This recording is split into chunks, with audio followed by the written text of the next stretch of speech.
ಎಲ್ಲರಿಗೂ ನಮಸ್ಕಾರ. ಇವತ್ತಿನ ವಿಡಿಯೋದಲ್ಲಿ ನಾನು ಚಿಕನ್ ಲೆಗ್ ಮಸಾಲ ಮಾಡ್ತಿದ್ದೇನೆ. ಇದನ್ನ ಮಾಡಲಿಕ್ಕೆ ಮೊದಲಿಗೆ ನಾನು ಮಸಾಲ ಪೌಡರ್ ಅನ್ನು ರೆಡಿ ಮಾಡ್ಕೊಳ್ಬೇಕಾಗ್ತದೆ. ಅದನ್ನ ಮಾಡಲಿಕ್ಕೆ ನಾನು ಇಲ್ಲಿ 8 ಬ್ಯಾಡಗೆ ಮೆಣಸನ್ನು ತಗೊಂಡಿದ್ದೇನೆ. ಅದನ್ನು ಒಂದು ಬಾಣಲೆಗೆ ಹಾಕಿ ಡ್ರೈ ರೋಸ್ಟ್ ಮಾಡ್ಕೊಳ್ತೇನೆ. ಇದು ಚೆನ್ನಾಗಿ ರೋಸ್ಟ್ ಆಗ್ತಿರುವಾಗ ನಾನು ಇದಕ್ಕೆ ಒಂದು 2 ಟೇಬಲ್ ಸ್ಪೂನ್ ಅಷ್ಟು ಕೊತ್ತಂಬರಿ ಬೀಜ, ಅರ್ಧ ಟೇಬಲ್ ಸ್ಪೂನ್ ಜೀರಿಗೆ, ಅರ್ಧ ಟೇಬಲ್ ಸ್ಪೂನ್ ಸೋಂಪು ಹಾಗೆ ಒಂದು ಪಿಂಚ್ ಅಷ್ಟು ಮೆಂತೆ ಕಾಳನ್ನು ಹಾಕಿ ಚೆನ್ನಾಗಿ ರೋಸ್ಟ್ ಮಾಡ್ಕೊಳ್ತೇನೆ. ಇದು ಚೆನ್ನಾಗಿ ರೋಸ್ಟ್ ಆದ ಮೇಲೆ ಇದನ್ನೊಂದು ಪ್ಲೇಟಿಗೆ ಹಾಕಿ ಚಪ್ಪೆ ಆಗಲಿಕ್ಕೆ ಸೈಡ್ ಅಲ್ಲಿ ಇಡ್ತೇನೆ.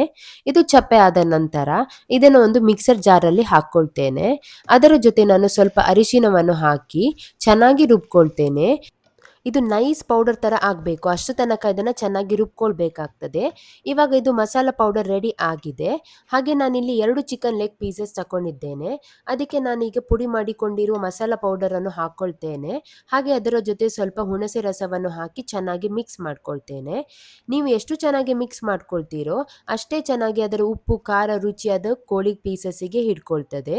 ಹಾಗೆ ನಾನಿಲ್ಲಿ ಸ್ವಲ್ಪ ಉಪ್ಪನ್ನು ಸೇರಿಸ್ಕೊಳ್ತೇನೆ. ಅದನ್ನು ಹಾಕಿ ಚೆನ್ನಾಗಿ ಮಿಕ್ಸ್ ಮಾಡಿಕೊಂಡು ಇದನ್ನೊಂದು 20 ರಿಂದ 25 ನಿಮಿಷಗಳ ಕಾಲ ನಾನು ಅದನ್ನು ಮ್ಯಾರಿನೇಷನ್ಗೆ ಸೈಡಲ್ಲಿ ಇಡ್ತೇನೆ. ನಾನಿಲ್ಲಿ 2 ಚಿಕನ್ ಪೀಸಸ್ಸಿಗೆ 3 ಟೇಬಲ್ ಸ್ಪೂನ್ ಅಷ್ಟು ಮಸಾಲ ಪೌಡರ್ ಅನ್ನು ಯೂಸ್ ಮಾಡಿದ್ದೇನೆ.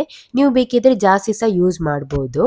ಹಾಗೆ ನಾನಿಲ್ಲಿ ಒಂದು ಪಾತ್ರೆಗೆ ಸ್ವಲ್ಪ ಎಣ್ಣೆ ಹಾಗೆ ಸ್ವಲ್ಪ ತುಪ್ಪವನ್ನು ಹಾಕಿ ಬಿಸಿ ಆಗಲಿಕ್ಕೆ ಇಡ್ತೇನೆ.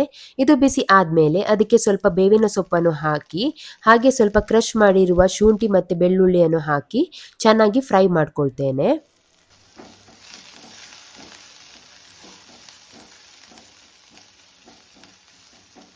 ಇದು ಚೆನ್ನಾಗಿ ಫ್ರೈ ಆಗ್ತಾ ಬಂದಿದೆ. ಇವಾಗ ನಾನು ಇದಕ್ಕೆ ಹೆಚ್ಚಿಟ್ಟಿರುವ ಈರುಳ್ಳಿಯನ್ನು ಹಾಕೊಳ್ತೇನೆ.